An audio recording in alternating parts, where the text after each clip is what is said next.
আসসালামু আলাইকুম ওয়া রাহমাতুল্লাহি ওয়া বারাকাতুহু।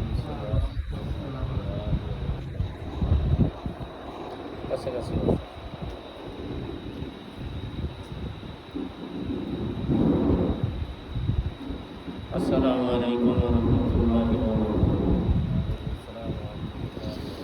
আলহামদুলিল্লাহ নাহমাদুহু ওয়া নাস্তাঈনুহু ওয়া নাস্তাগফিরুহ ওয়া নাউযু বিল্লাহি মিন শুরুরি আনফুসিনা ওয়া মিন সাইয়্যাতি আ'মালিনা মান ইয়াহদিহিল্লাহু ফালা মুদিল্লা লাহু ওয়া মান يضلله فلا هادي له وأشهد أن لا إله إلا الله وحده لا شريك له ونشهد أن سيدنا ونبينا وشفينا وحبيبنا ومولانا محمد صلى الله تعالى عليه وصحبه أجمعين. أعوذ بالله من الشيطان الرجيم. بسم الله الرحمن الرحيم. إن رحمة الله قريب من المحسنين وما أرسلناك إلا رحمة للعالمين. فكان محمد أبا أحد من رجالكم ولكن رسول الله وخاتم النبيين وكان الله بكل شيء عليما. إن الله وملائكته يصلون على النبي يا أيها الذين آمنوا صلوا عليه وسلموا تسليما. اللهم صل على سيدنا مولانا وعلى آل سيدنا مولانا محمد. اللهم صل على سيدنا مولانا محمد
আজকে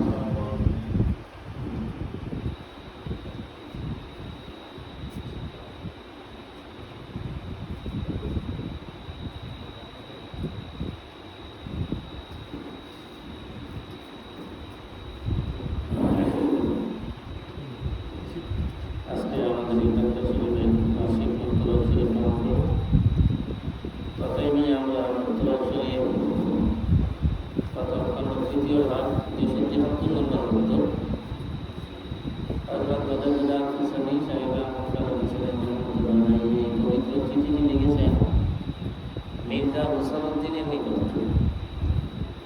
ইহাতে বর্ণনা হইবে যে সালেকের উচিত, সালেক মানে মুরিদ, যে এই উস্তাদের কাছে শিক্ষকের কাছে বায়াত বা তার যে অনুসারী মুরিদ তাকে সালেক বলা হয়। সালেক সালেকা উচিত, সালেকের উচিত যে দৃঢ়ভাবে শির পীরের তরিকার অনুসরণ করে এবং অন্যান্য মাশায়েখগণের তরিকার প্রতি লক্ষ্য না করে।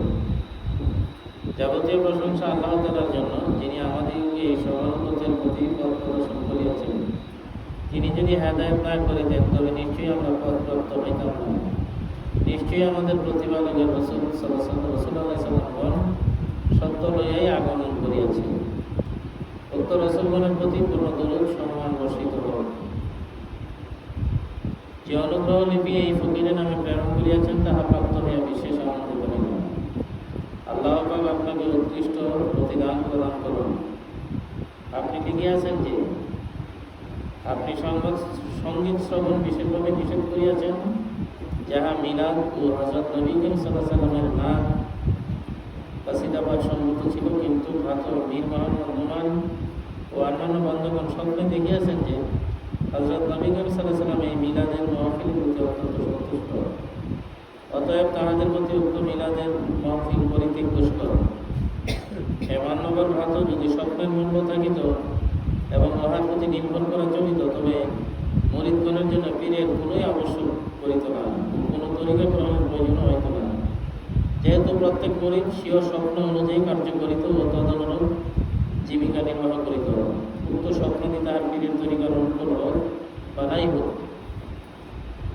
এবং তাহাতে তিনি সন্তুষ্ট থাকুক বা না থাকুক। এইরূপ হইলে পীরি মুরিদি সিলসিলা বিশৃঙ্খলা ঘটিত এবং প্রত্যেক নির্বোধ মূর্খ স্বয়ং স্বাধীন হইত। সত্য মুরিদ ওই ব্যক্তি যে স্বীয় পীরের বর্তমানে শত সহস্র স্বপ্নের কোনোই মূল্য প্রদান করে না, এবং সরল চিত্ত তালের ওই ব্যক্তি যে তাহার পীরের উপস্থিতি সৌভাগ্য লাভ করিলে স্বপ্নাদিকে মূল্যহীন বলিয়া জানে ও তৎপ্রতি মোটেই প্রক্ষেপ করে না। শয়তান লইন আমাদের প্রবল শত্রু। শেষ মর্তবায় উপনীত ব্যক্তিগণ তাহার চক্র হইতে নিশ্চিন্ত নহেন, বরঞ্চ সর্বদা সন্ত্রস্ত ও ভীত। প্রারম্ভকারী বা মধ্যবর্তী মর্তবার ব্যক্তিগণের বিষয়ে আর কি বলিব। অবশ্য মুনতাহি শেষ মর্তবায় উপনীত ব্যক্তিগণ শয়তানের মকর হইতে সুরক্ষিত, কিন্তু প্রারম্ভকারী ও মধ্যবর্তী তদ্রূপ নহেন। অতএব তাহাদের স্বপ্ন নির্ভরযোগ্য নহে এবং শয়তানের চক্র হইতে সুরক্ষিত নহে। প্রশ্ন: স্বপ্নে আমাদের পয়গম্বর সাল্লাল্লাহু আলাইহি ওয়াসাল্লামকে অবলোকন সত্য এবং ইহা শয়তানের প্রবঞ্চনা হইতে সুরক্ষিত। যেহেতু হযরত নবী করিম সাল্লাল্লাহু আলাইহি ওয়াসাল্লাম ফরমাইয়াছেন যে শয়তান আমার আকৃতি ধারণ করে না, অতএব আমাদের আলোচ্য বিষয় স্বপ্ন সত্য ও শয়তানি মকর হইতে সুরক্ষিত। উত্তর: সাহেবে ফতুহাতে মক্কিয়া লিখিয়াছেন যে হযরত নবী করিম সাল্লাল্লাহু আলাইহি ওয়াসাল্লামের ওই আকৃতি শয়তান ধারণ করিতে সক্ষম হয় না যে বিশিষ্ট আকৃতি সহ তিনি মদিনা শরীফের পবিত্র রওজা সমাধিবাগে সমাধিস্থ আছেন, এবং উল্লিখিত আকৃতি ব্যতীত অন্য আকৃতি ধারণ নিষেধ করা, অর্থাৎ শয়তান অন্য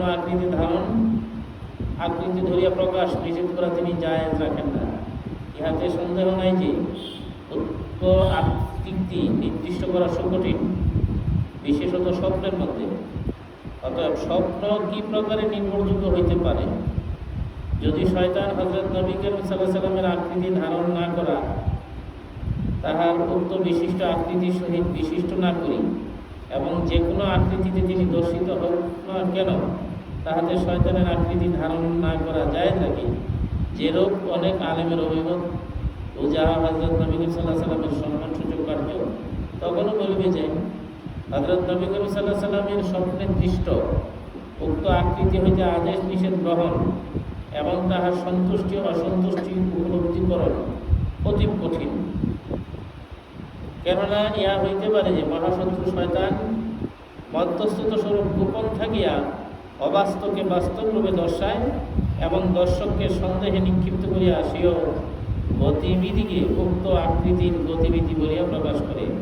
যথা বর্ণিত আছে যে এক দিবস হযরত সৈয়দুল বাশার সাল্লাল্লাহু আলাইহি ওয়াসাল্লাম মজলিসে উপবিষ্ট ছিলেন।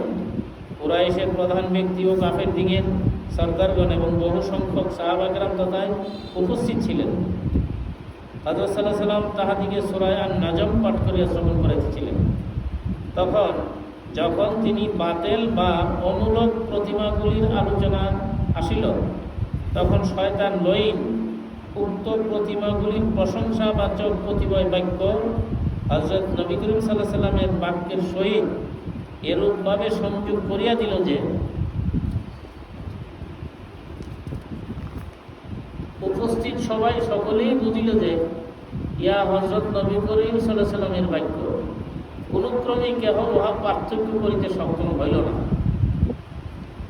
উপস্থিত কাফেরগণ কোলাহল আরম্ভ করিল যে মুহাম্মদ সাল্লাল্লাহু আলাইহি ওয়াসাল্লাম আজ আমাদের সহিত মীমাংসা করিলেন এবং আমাদের প্রতিমাগুলির প্রশংসা করিলেন। সবাস্ত মুসলমানগণও ইহাতে অস্থির হইয়া পড়িলেন। কিন্তু হযরত সাল্লাল্লাহু আলাইহি ওয়াসাল্লাম শয়তানের বাক্য কিছুই বুঝিতে না পারিয়া বলিলেন যে কি ঘটনা হইল। সাহাবায়ে কেরাম আরজ করিলেন যে এই বাক্যসমূহ অমূলক বাক্যসমূহ আপনার বাক্যর সহিত প্রকাশ পাইয়াছে। তখন হযরত সাল্লাল্লাহু আলাইহি ওয়াসাল্লাম বিশেষ চিন্তিত হইলেন। ইতিমধ্যে হযরত জিবরাইল আলাইহিস সালাম ওহিলিয়া আগমন করিলেন এবং বলিলেন যে এই বাক্যসমূহ যেই বাক্যগুলো অতিরিক্ত প্রতিমাগুলির প্রশংসা করেছে, এই বাক্যগুলো প্রকাশ করছে শয়তান, এটা নবীজির বাক্য না। এই বাক্যসমূহ শয়তানের নিক্ষিপ্ত বাক্য এবং এরূপ কোনো নবী রাসূল অতিবাহিত হন নাই যে শয়তান তাহাদের বাক্যের মধ্যে কিছু না কিছু নিক্ষেপ না করিয়াছে। তৎপর আল্লাহ পাক ইহাকে রদ বা বাতিল করিত স্বীয় কালাম বা বাক্যকে সুদৃঢ় করিয়াছেন। অতএব যখন হযরত নবী করিম সাল্লাল্লাহু আলাইহি ওয়াসাল্লামের জীবমানকালে জীবদ্দশায় জাগ্রস্ত অবস্থায় বুঝ থাকাকালে সাহাবাগণের উপস্থিতিতে তাহার বাক্যের মধ্যে শয়তান লইন স্বীয় বাতল বাক্য নিক্ষেপ করিয়াছিল, এমনিভাবে যে কেহই ইহা ধরিতে সক্ষম হয় নাই, তখন হযরত সাল্লাল্লাহু আলাইহি ওয়াসাল্লামের 3 ধরনের পর এবং নিদ্রা অবস্থায় যাহা ইন্দ্রিয় শৈথিল্যের অবস্থা, সন্দেহের স্থান ও স্বপ্ন দর্শক একাকী, তদবস্থায় সে কিভাবে অবগত হইতে পারিবে যে উক্ত ঘটনা শয়তানের কবল হইতে মুক্ত এবং তাহার চক্রান্ত হইতে সুরক্ষিত। তদুপরি ইহাও হইতে পারে যে নাচ গজল পাঠক ও শ্রোতাদিগের অন্তরের দৃঢ় বিশ্বাস যে প্রশংসাকারীগণের প্রতি প্রশংসিত ব্যক্তিগণ যেরূপ সন্তুষ্ট, তদ্রূপ এই কার্যে আমাদের প্রতি হযরত নবী করিম সাল্লাল্লাহু আলাইহি ওয়াসাল্লাম সন্তুষ্ট, এই বিশ্বাস তাহাদের ধারণায় অঙ্কিত হইয়া গিয়াছে। সুতরাং হইতে পারে যে স্বপ্নে তাহাদের ধারণাস্থিত ওই আকৃতি তাহারা স্বপ্নে দর্শন করিয়াছে। ইহা নয় যে উক্ত স্বপ্নের মধ্যে বাস্তব পরিত কিছু বর্তমান আছে কিংবা শয়তানের রূপান্তরণ। এখানে যতটুকু আমরা আলোচনা করলাম বুঝতে পারছেন কিনা জানি না, আমরা বিষয়টা আর একটু সহজ-সরলভাবে আলোচনা করার চেষ্টা করি। নবী পাক সাল্লাল্লাহু আলাইহি ওয়াসাল্লামের যে স্বপ্নে দর্শন, এটা যে হাদিস নবীজি বলছেন যে শয়তান নবীজির আকৃতি ধারণ করতে পারে না। কোন আকৃতি? যেই আকৃতি, যেই পবিত্র অবয়ব চেহারা নিয়ে উনি স্বয়ং মদিনা মুনওয়ারা রোজা শরীফে যে শুয়ে আছেন, অবিকল ওই আকৃতি শয়তান ধারণ করতে পারে না, তার ক্ষমতা নাই। কিন্তু অন্য আকৃতি ধারণ করে যে দেখে তার মনের মধ্যে এইটা সে সৃষ্টি করে দিতে পারে যে এইটাই নবী, ভেদাল আরেকজনকে দেখাই। এতে করে মানুষের আকীদা বিশ্বাস, এই কারণে অনেক মানুষ ফাঁদে পড়ে যায় যে আমি নবীর দেখে যা নামাজ পড়াম। যেই ঘটনাটা এখানে বলা হইতেছে বা এই ধরনের বিভিন্ন রকমের অনেক মানুষ আছে, দেখবেন যে ফরজ ওয়াজিব সুন্নতুল মুআক্কাদার ধারে গেছে নাই। আবার বড় বড় কথা কয়, আমি নবীরে দেখে লেছি, আমি নবীরে দেখি। তো কোন নবী যে হকিকতে যে প্রকৃত নবী, মদিনা শরীফে যে রাসূল সাল্লাল্লাহু আলাইহি সাল্লাম যে পবিত্র অভাবে আসে, ওই আকৃতিতে দেখতে পারছেন কি না, এইটাই হলো মূল। যারা খাঁটি আশিকে রাসূল, আর যদি বাস্তবেই কি হকিকতে এরকম দেখে, তখন তার আমল আখলাক, তার চাল চলন, লেনদেন, কাজ কারবার অবিকল সুন্নতের অনুকূল হবে। আর স্বপ্ন শরীয়তের দলিল না, এটা একটা মনে রাখতে হবে, মূল কথা। আপনি স্বপ্নে যদি দেখেন যে এই দেশের এই নরসিংদীর গিয়ে হয়ে গেছে না, আপনি বড় ম্যাজিস্ট্রেট হয়ে গেছেন, স্বপ্নে দেখলেন, তা আপনি ঘুম থেকে ওইটা কি ম্যাজিস্ট্রেট? অথবা দেখলেন এই ইউনিয়নের চেয়ারম্যান, আপনি স্বপ্নে দেখলেন চেয়ারম্যানের অফিসে পয়সা রয়েছেন, বিচার করতেছেন, বা চেয়ারম্যানই সব কাজ করতেছেন, স্বপ্নে স্বপ্নে করতেছেন।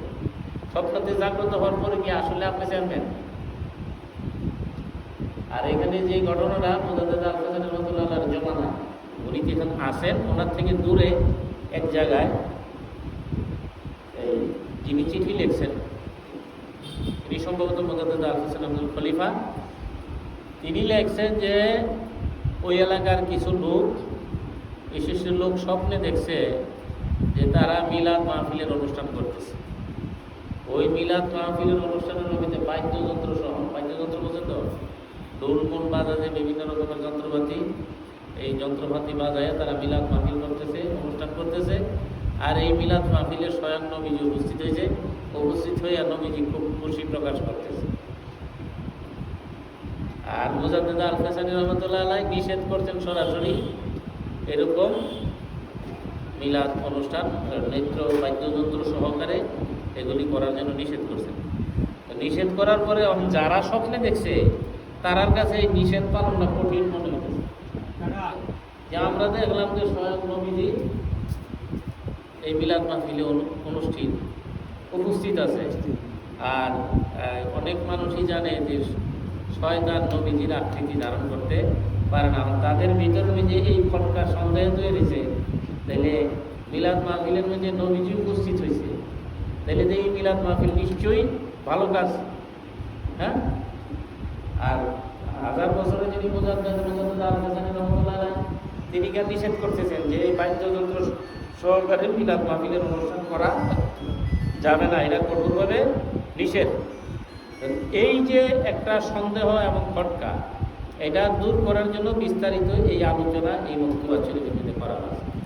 1 নম্বর কথা হয়েছে, প্রথমে তিনি যেটা বলছেন, প্রত্যেক সালেকের উরিদ, সালেক মানে আমরা তরিকাপন্থী যারা, আমাদের যে পীর মুর্শিদ যে ওস্তাদ, সালেক সালেকা মানে মহিলা মুরিদ পুরুষ মুরিদ, যে নিজের পীর মুর্শিদের দৃঢ়ভাবে অনুসরণ করে। 1 নম্বর কথা, প্রথমেই উনি এই কথাটা আনছেন। ডানে বাবা না থাকার জৈন তরিকার ভাষায় কী করে, এই হিসাবে কী করে, ওই জায়গার তারা কী করে, হ্যাঁ, ওইগুলির দিকে না তাকানো। এটা তো আমাদের তরিকার ইমাম বলছেন, এই তিনি 1000 বছরের বোঝাতে, তার কথার উপরে কোনো কথা চলে না, কোনো লোকমা চলে না। যিনি এর উপরে যিনি মাতুরি করবে তো তার সর্বনাশ, তার তরিকতের ন্যাসগতি বন্ধ হয়ে যাবে। ঠিক আছে, এটা খুব একটা জরুরি বিষয়। এই বিষয়গুলো আমরা এই জমানায় যেগুলি দেখি, যে মনের আবেগ প্রবণতা, যে অনেকে স্বপ্নে দেখছে বা ওই দরবারে এরকম, ওই যে এই প্রথম কথাটা উনি লিখছেন, এই চিঠিটি লিখছেন মির্জা হুসামুদ্দিনের নিকট, ইহাতে বর্ণনা হইবে সালেকের উচিত সে দৃঢ়ভাবে স্বীয় পীরের তরিকার অনুসরণ করে এবং অন্যান্য মাশায়েখগণের তরিকার প্রতি লক্ষ্য না করে। আল্লাহ পাকের কাছে আমরা তৌফিক চাই, আল্লাহুম্মা আমিন। কারণ আমরা দেখি আমাদের মহান মুর্শিদ আল্লামা মাহমুদুর রশিদ রহমতুল্লাহ আলাইহি বিভিন্ন খানকার, হাকিমাবাদ, মামুনাবাদ বা এরকম বিভিন্ন খানকায় বাৎসরিক মাহফিলে যেখানে যাইতেন, টাইমপুর, সাহেবাবাদ বা অনেক জায়গায় গেছেন উনি। তাহলে বাৎসরিক মাহফিলে মিলাদ জ্ঞান করতেন। আমরা সবার কাছে আহ্বান করি, যেহেতু আমরা ওনার রোহানি পর্যন্ত বিভিন্ন জায়গায় যেখানকার শরীফ আছে, খলিফা হযরত আছে, এখানে মিলাদ মাহফিল যে হয়, যে আমাদের মহান মুর্শিদ আল্লামা মাহমুদুর রশিদ রহমাতুল্লাহ আলাইহি তিনি যেভাবে করতেন, তাহার করার যে একটা মাপকাঠি, যেই সিস্টেমে উনি করতেন, আমরা সবাইকে আল্লাহর কাছে আহ্বান করব যে এর মধ্যেই যেন আমরা সীমিত থাকি। তাই যে ফেরফা হাসান, এই শৃঙ্খলা থেকে আমরা বাঁচতে হবে। এসব আমাদের এখন আজান হচ্ছে, আমরা আজানের জন্য আজান শেষ হলে ইনশাআল্লাহ